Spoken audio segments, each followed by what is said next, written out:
Hitler's Reich Chancellery was at the center of Nazi power, a building that symbolized the regime's ambition for world domination. Das Werk spricht am Ende dann für sich. Jeder Einzelne hat mitgeholfen an einem Baudenkmal, das viele Jahrhunderte überdauern wird und das von unserer Zeit zeugen wird. Das erste Bauwerk des neuen Großdeutschen Reiches. Here, Hitler planned the war. And here, 6 years later, in a bunker buried deep beneath the ground, he committed suicide.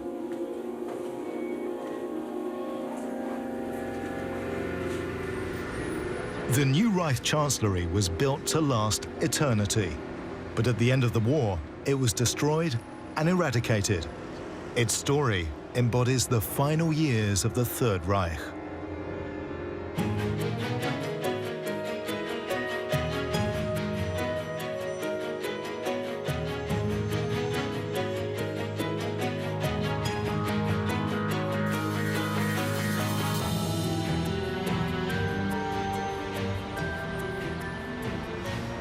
This area was once the center of the German capital, Berlin, between the Holocaust Memorial and Potsdamer Platz.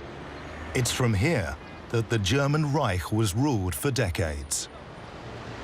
Today, you would hardly guess that where these bleak East German apartment blocks now stand was once the power hub of Adolf Hitler.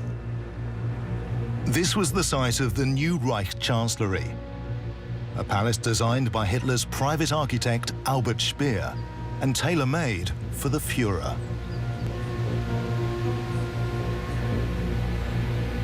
Hitler said, as Reich Chancellor in this building, I'm the equal of any emperor, any ruler.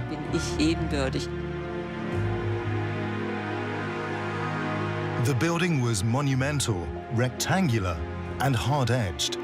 There was a lot of stone, no ornamentation, and little color.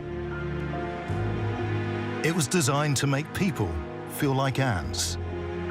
Architecture used to create a backdrop for ruthless, calculating, brutal power.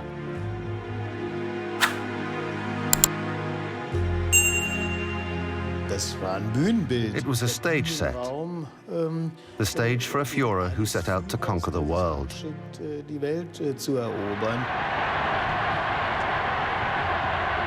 The new Reich Chancellery was the nerve center of the Nazi regime. Here, Hitler celebrated his triumphs and put an end to his life with a pistol shot. Today, hordes of tourists come to this site looking for an historic landmark, of which nothing remains to be seen. Only an information board or two mark the site of the Chancellery and Hitler's infamous bunker. That was the dark side of power, the months in the cellar. There he gave parties, played with his dog Blondie, and carried on trying to destroy the world. This was where the monster lived. I think that's the fascination.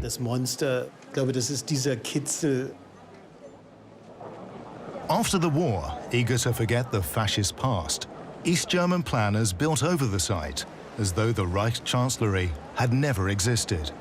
These days, the courtyard where all the dignitaries drove in, and where the Arno Brecker statue stood, is a kindergarten.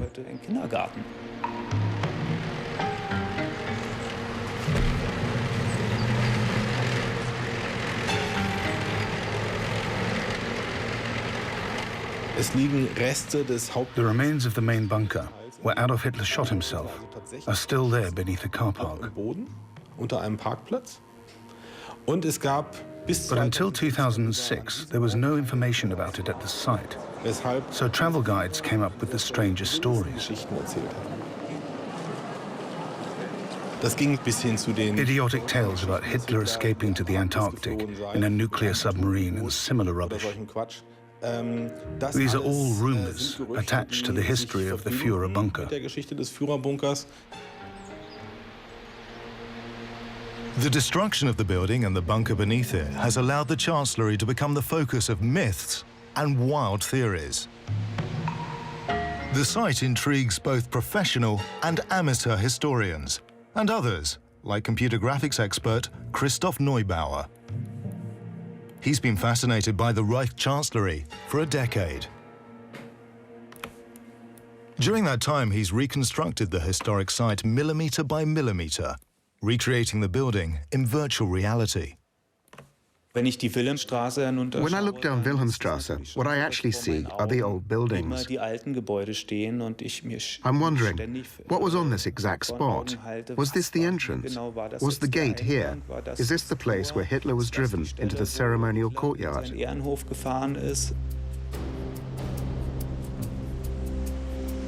It's no easy task to reconstruct every last detail of the huge building that stood over 400 meters long and 22 meters high.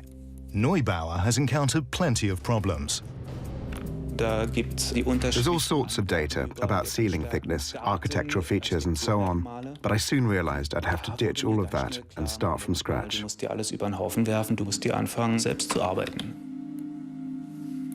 Neubauer has analyzed more than 20,000 photographs, drawings, and old building plans. In the meantime, a few months has turned into years of painstaking detective work. It's an attempt to understand the building.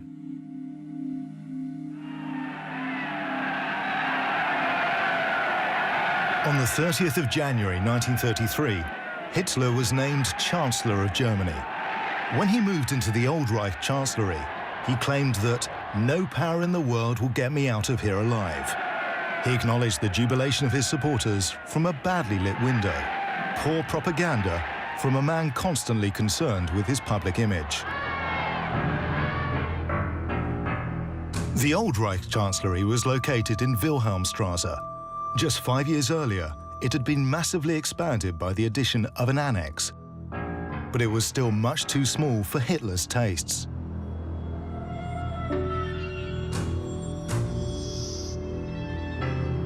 He despised everything that represented the democratic spirit of the Weimar Republic. And the stripped-down simplicity of his new office fell far short of what he expected in his role as the head of the German government.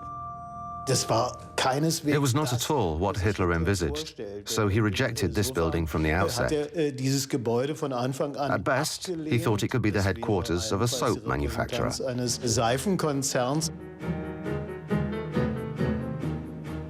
Behind the facade of the old Chancellery, Hitler had already decided to remodel everything to meet his requirements. The first exterior change was the addition of a balcony. From 1935 onwards, Hitler could finally pose for his people in a style befitting a conquering hero. The interesting thing is that from then on, every official or public building that took itself seriously came with a balcony. Why? Because it gave it the aura of a building where the Führer might appear.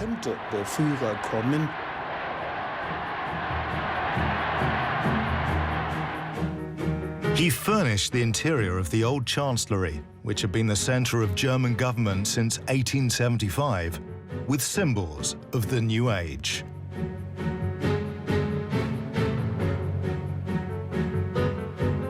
On the garden side of the building, he added a large and impressive reception room.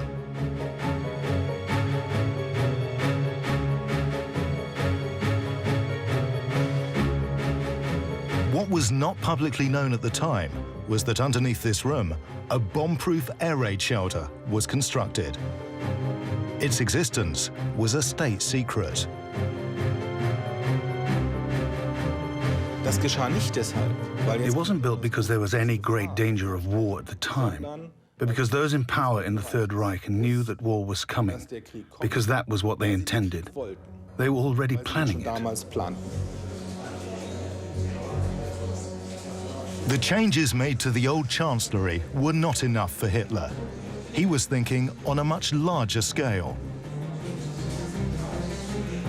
Albert Speer, still in the background here, was the architect Hitler chose to translate his power and greatness into stone.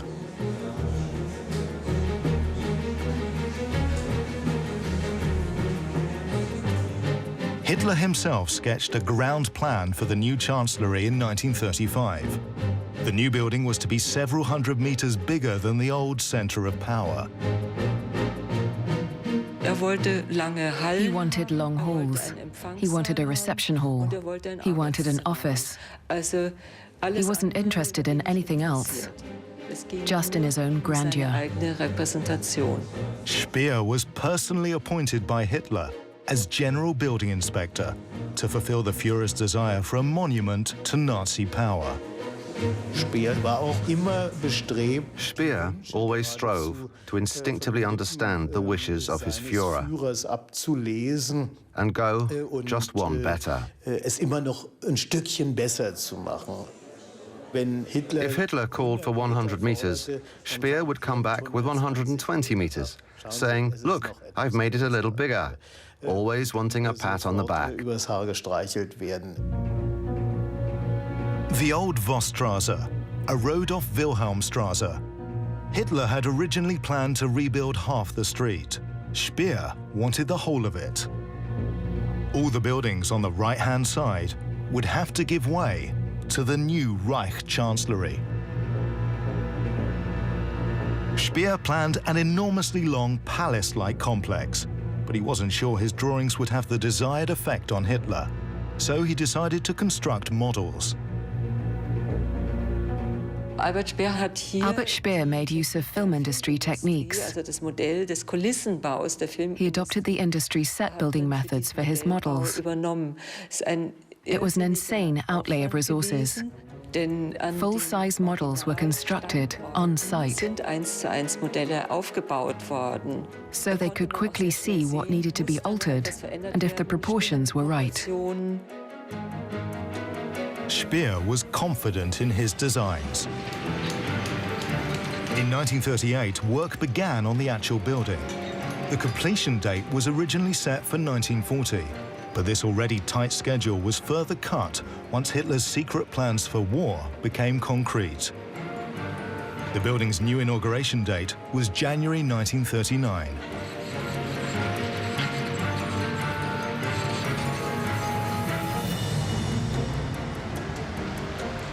In March 1938, from his balcony on Wilhelmplatz, Hitler bathed in the jubilation of the crowd at the annexation of Austria.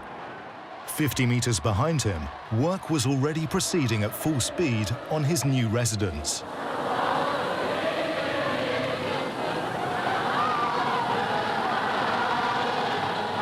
Four and a half thousand construction workers were kept busy around the clock. Materials were brought to the huge building site from all around the country. Money was no object. Speed was everything. By August 1938, the shell of the building was complete. Hitler attended the topping out ceremony. Das ist jetzt, meine Volksgenossen, kein amerikanisches Tempo mehr, das ist jetzt schon das deutsche Tempo. In January 1939, Hitler and his architect Albert Speer inspected the first building of the Greater German Reich. Work was still ongoing and there was a lot to be done, but the propaganda machine was already rhapsodizing about the Führer's new chancellery and boasting about the speed of German construction. Die Reichshauptstadt hat nach dem Willen des Führers einen neuen repräsentativen Großbau erhalten. Nach einer Bauzeit von 9 Monaten ist jetzt die neue Reichskanzlei fertiggestellt worden. According to the propaganda, Speer had carried out the planning, logistics and construction work in just 9 months. But this was a myth. In reality, planning had begun as far back as 1936. They wanted to express the determination and formidable nature and power of the new regime. And of course, a normal brisk building time would not have done that.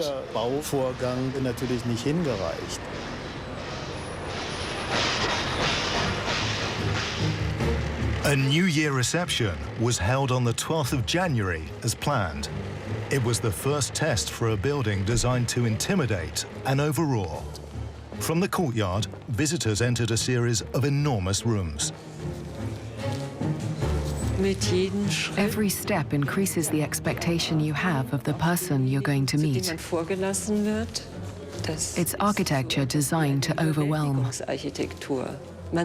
You are made to feel small and are overcome by the greatness and charisma of the other person.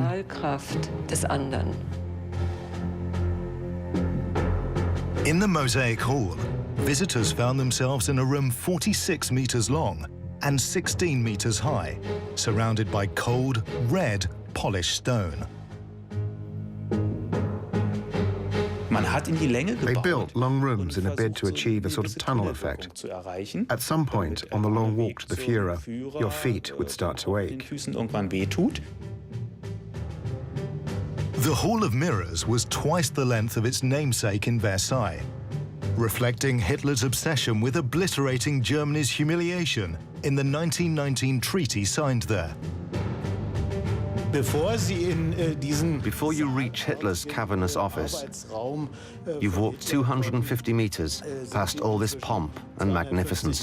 An der ganzen Pracht und Herrlichkeit vorbeigelaufen.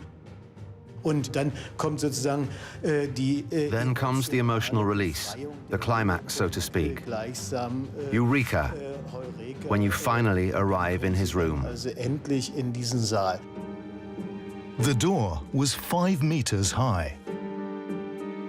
The incredibly tall entrance passages and the massive impact of the architraves mean you almost have to cower mentally to go in. And that's the desired effect. The abasement of those who have to negotiate these contrivances. Hitler's office covered 400 square meters. Everything was oversized, including the windows, furniture, and a carpet with a swastika pattern. On the wall was a painting of the Battle of the Teutoburg Forest. There was a specially made globe. It really was much bigger than a standard globe. Or the map table, where you could spread out the whole world in maps. None of it was actually intended for work purposes, but as a stage set for a performance. How I Conquer the World. The focus of the room was the colossal desk. It was 3.5 meters long and decorated with a depiction of Mars, the god of war. I don't think there's a single picture of Hitler sitting behind his desk. That would have made the discrepancy between the outsized piece of furniture and Hitler all too obvious. Ironically, the Führer's delusions of grandeur made him look small.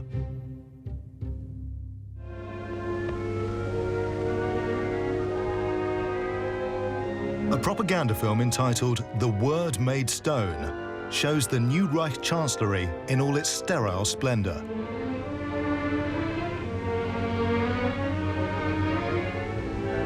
The rooms are empty of people. It is pure architecture designed to advance the power of the state. The completion of the building was also celebrated in an opulent book about the new Reich Chancellery.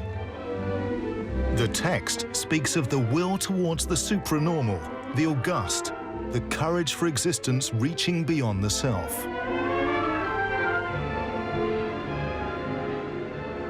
These images show the garden side of the new building. It was a palace designed for a powerful ruler, a temple to National Socialism. The columns in front of Hitler's office had been given gilded capitals. But behind the scenes, the building's shortcomings were rife. In practical terms, Speer's architecture was a failure. The real task of an architect was not accomplished at all. So intoxicated were they by stage managing the interior and the exterior that they neglected the actual function of the building. The Chancellery was supposed to be an administration building, housing the offices of a host of important civil servants. There were gigantic, grandiose entrances that led nowhere. Pure stage setting with 2 soldiers standing guard. The ground plan shows you'd come up against a wall. They suggest a depth that simply wasn't there. Such practical details didn't bother Hitler. He saw himself in future not only as ruler of the world, but also as the greatest architect of all time. Before long, he was announcing plans for a new Reich Chancellery. It was to be part of the world capital Germania, his vision for Berlin after victory in the war. Together with Speer, Hitler began to design buildings for the period after the great military campaigns. But first, Germany had to win the war. Inside the new Reich Chancellery, everything was focused on this purpose. Marshals' batons were laid out on the oversized map table for the victorious military leaders. Hitler was at the pinnacle of his power. With the invasion of the Soviet Union in 1941, everyone and everything was thrown into the war effort. The propaganda campaign for mobilizing all resources for the front even extended to the Reich Chancellery itself. Auch in der neuen Reichskanzlei werden Wandbeleuchtungen, Kronleuchter und Kaminverkleidungen abgenommen, die ebenfalls der Metallspende zugeführt werden. Die gesammelten Gegenstände werden mit Lastwagen zu den Stadthäfen gefahren. Von dort aus gelangen sie auf dem Wasserwege zu den großen Hüttenwerken. After Germany's initial victories on the Eastern Front, the shadows of war began to reach the new Reich Chancellery. Ever more often, Hitler had to commemorate his fallen generals in the cathedral-like gloom of the Mosaic Hall. And ever more rarely did the standard fly to show that Hitler was in residence. He was seldom in Berlin in the last years. It was a vast, empty building that was somehow maintained and heated, so it would be ready quickly when he did turn up. After launching the Russian campaign in 1941, Hitler spent most of his time in his headquarters in East Prussia, or high up in the Alps at the Berghof, his mountain retreat in the company of Eva Braun, who'd been at his side since 1936. She liked to make home movies. Hitler with a magnifying glass. Hitler with Albert Speer. Hitler with his Alsatian Blondie. Surprisingly, there's no footage like this from the new Reich Chancellery, although Eva Braun also lived there with Hitler.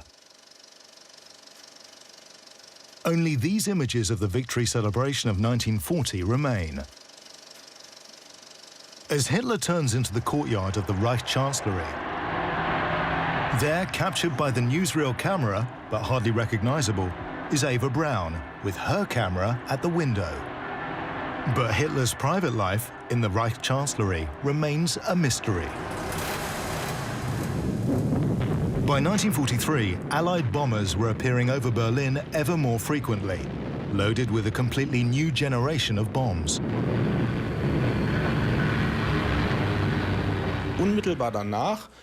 Immediately afterwards, Adolf Hitler, who was at his Wolf's Lair in East Prussia, ordered a new Führer bunker to be built, capable of withstanding these new heavy-caliber bombs. The task was given absolute priority. The new Führer bunker was to be built in the garden of the Reich Chancellery. Buried more than 8 meters under the ground, it was a rabbit warren of steel and concrete alongside the existing bunker. It had the same floor area, but it was deeper and safer. The reinforced concrete roof was 4 meters thick. It took till autumn 1944 for the concrete to set. All that was visible above ground was a block covering the emergency exit into the garden. These bunker rooms were tiny compared with the dimensions Adolf Hitler was used to working in. They were purely functional. They were very small rooms, rarely bigger than 10 or 12 square meters. They were oppressively cramped. Hitler's bunker world: office, bedroom, dressing room, and bathroom. No pomp, no ostentation, no globe. It was a different kind of intimidation architecture, this time oppressing the man in charge. It was no longer about impressing the world. It was simply a question of holding out as long as possible. Nothing more.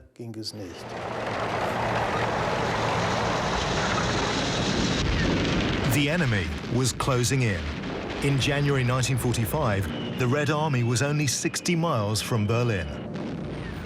The assault on the capital of the German Reich began. Hitler took charge of the battle for the city. He arrived in Berlin on the 16th of January and resolved to hold out in the Reich Chancellery. 2 days after his arrival, Hitler's last reserves were mustered in front of the building.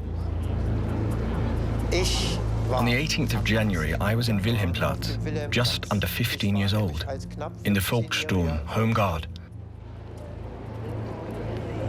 On that day, when nearly everything was over and lost, Goebbels made a speech.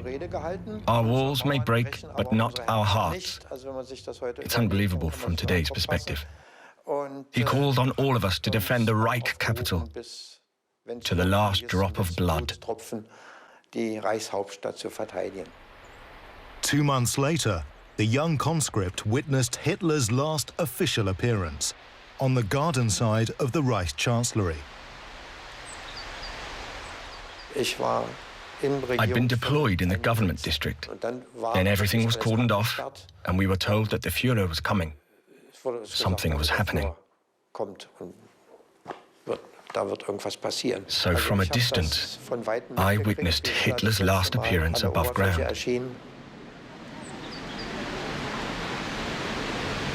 Afterwards, the visibly afflicted Führer returned to his concrete warren, to which he'd withdrawn with Eva Braun in early March.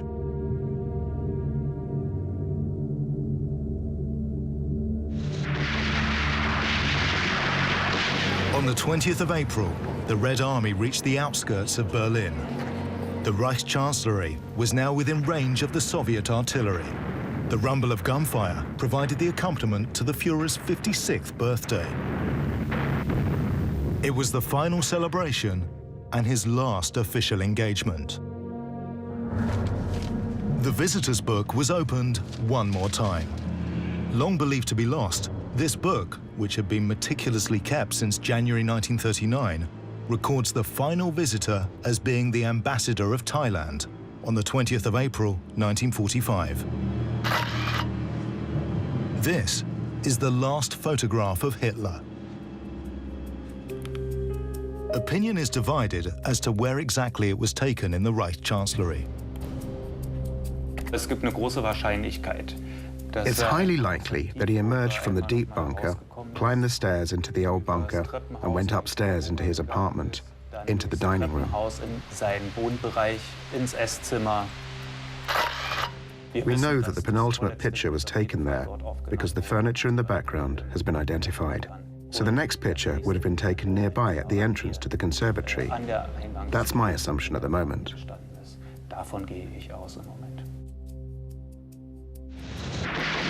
By now, the fate of the Third Reich was sealed.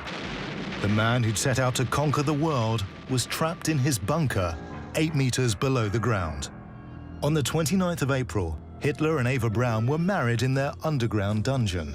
The next day, they both took their own lives there. On the 2nd of May, General Weidling, the combat commander for Berlin, capitulated.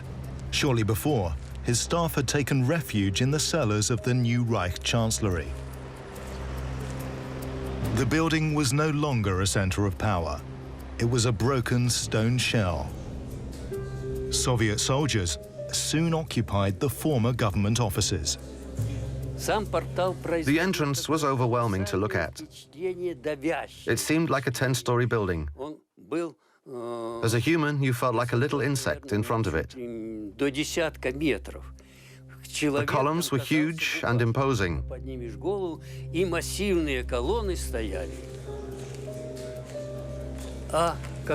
When I entered Hitler's office, the size of it bowled me over. The distance from the door to the outside wall looked like it was nearly 50 meters. There was a vast desk, like a soccer pitch, and in the back corner was a huge globe. I went over to it to see the distance from Stalingrad to Berlin. My journey. The victorious Russians enjoyed their triumph over Hitler. At the same time, our Secret Service was on the spot, searching for Hitler. 2 days later, in a bomb crater next to the bunker, a search party came across charred human remains. The corpse of a man, a woman, and a dog. After a post-mortem, forensic specialists were certain they'd identified Adolf Hitler. Stalin was immediately informed, but wary of believing his old nemesis was dead, he kept this confirmation a secret. This left scope for wild speculation. The New York Times published wanted pictures of Adolf Hitler, wearing various wigs, without a mustache, with different mustaches, with a beard, to show what Hitler might look like now. American President Harry Truman came to inspect the place where the great dictator had met his end. But Stalin himself never visited the Reich Chancellery. His reasons remain a mystery to this day. His closest associates did visit the site. Molotov, who'd been there once before in 1940, and secret police chief Beria.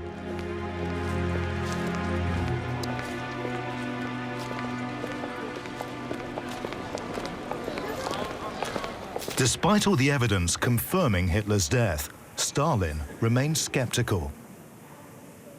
Hitler had already deceived him once when he broke the Non-Aggression Pact in 1941. In 1946, a year after the Soviet specialists had made a full report into the evidence, the ruins of the Reich Chancellery were examined again.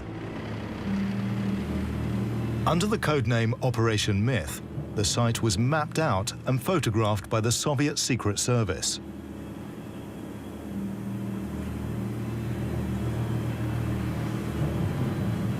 The grounds were carefully combed again for new evidence, with some success.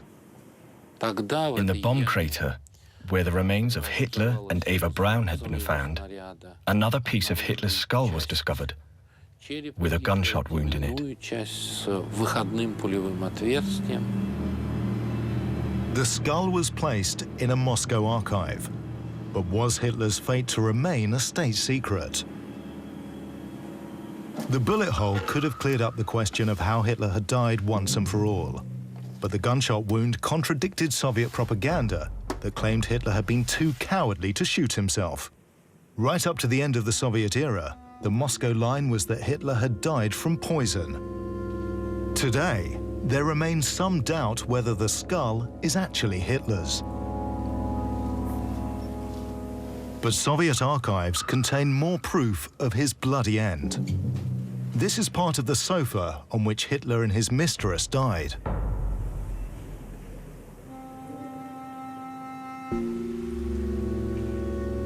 And this album of photographs was specially prepared for Stalin in 1946.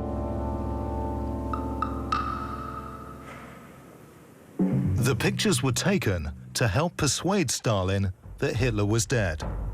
but some doubts remained.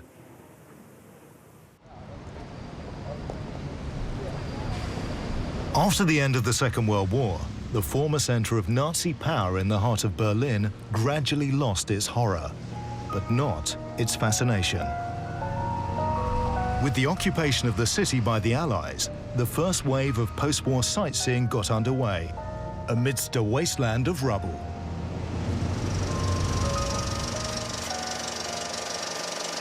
This is rare color footage taken by American soldiers.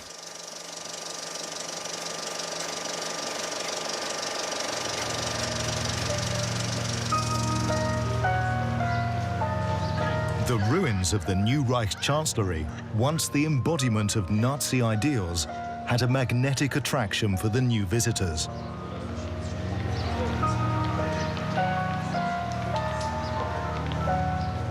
Meanwhile, the architect of the intimidating structure, Albert Speer, was being tried for war crimes in Nuremberg. He escaped with his life. On his way to prison in Berlin, he was able to look down from the plane on his work. It lay in ruins, but was still identifiable. The Reich Chancellery was in the Soviet-occupied sector, and the Russians liked neither the buildings nor the Hitler tourism that was starting. They certainly didn't want the site to become a place of pilgrimage for Nazi supporters.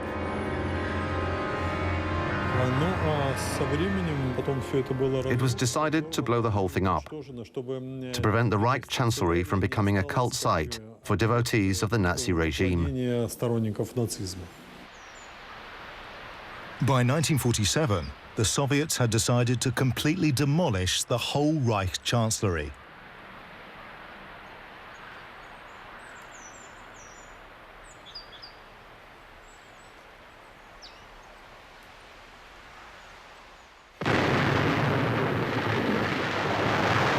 Bit by bit, all traces of the building above ground disappeared.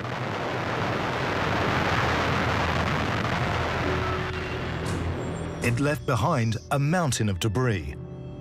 Some building materials, like bricks and floor slabs, were carted away for reuse.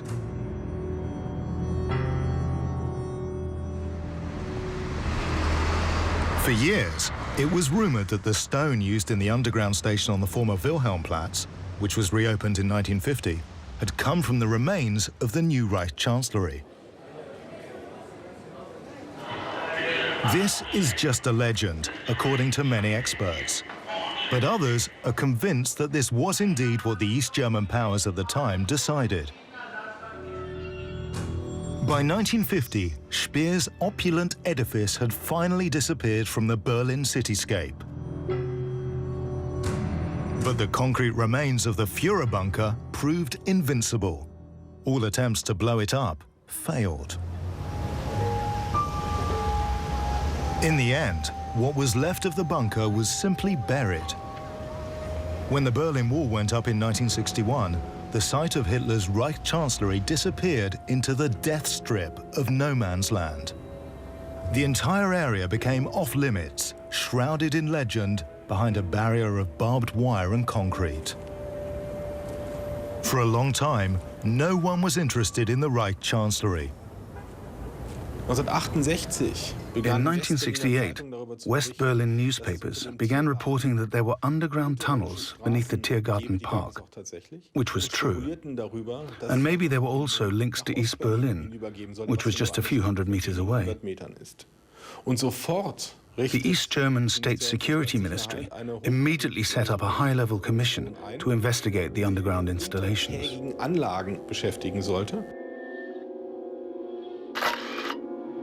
The Stasi dug up the whole section of the border, exposing most of the extensive complex of bunkers and tunnels.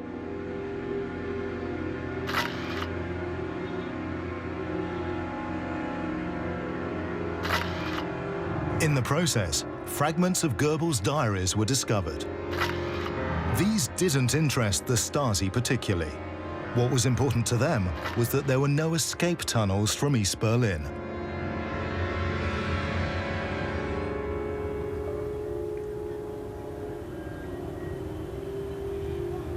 In the 1980s, the problem of the bunker complex on the border resurfaced.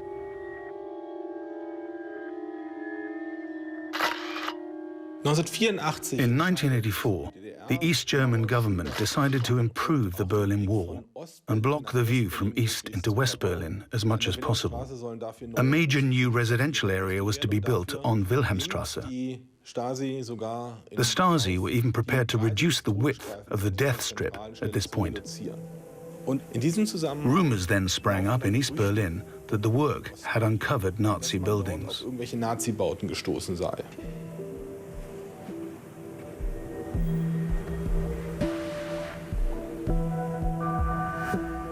In May 1988, an East Berlin artist, Erhard Schreier, heard about the underground buildings and wanted to find out what was going on.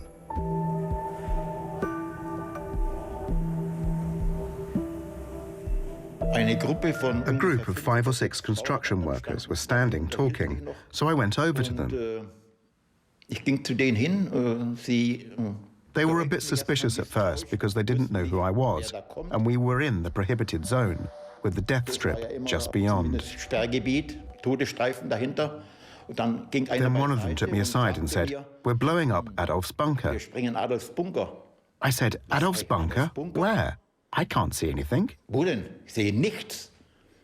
He smiled at me and said, "You're standing on it."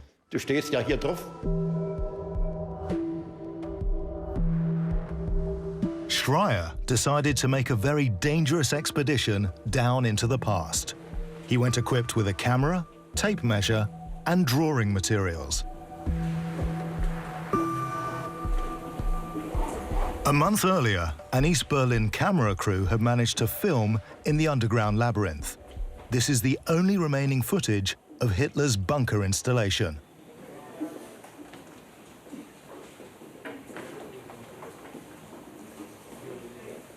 It was eerie down there, the silence, with just the sound of dripping water. It was unearthly somehow. And always this drip, drip, drip, drip. That was the only sound, dripping.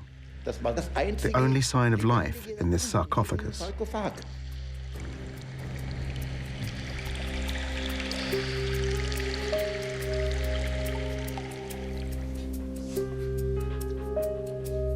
For 5 months in 1988, Erhard Schreier was able to explore Hitler's bunker. Hundreds of sketches and photographs were the result. These are the last known pictures of the bunker. I saw myself as documenting it, without embellishment. What you see is what was there, a record, just as it was. Schreier also painstakingly recorded the new construction work. By the end of 1988, the bunker, steeped in history and myth, had been demolished and removed. It was replaced by communist flats for several thousand people.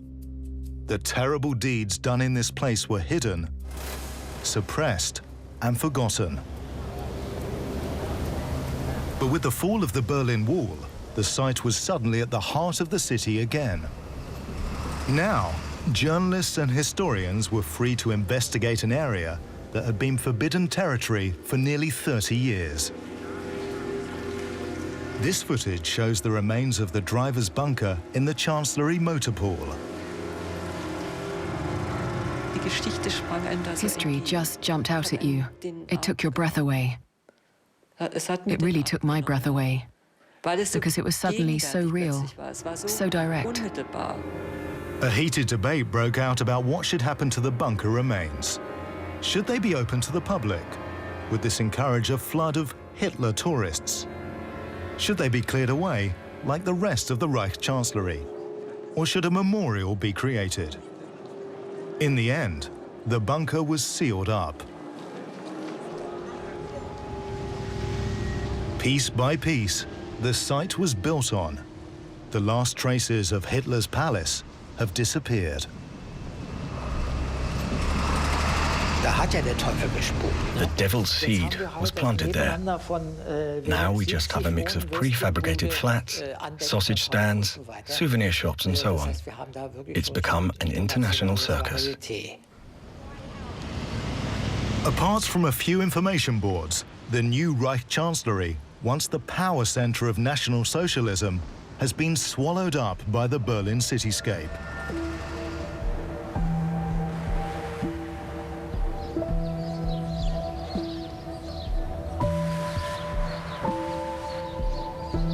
A fitting end for a monument built by a megalomaniac who wanted it to stand for centuries.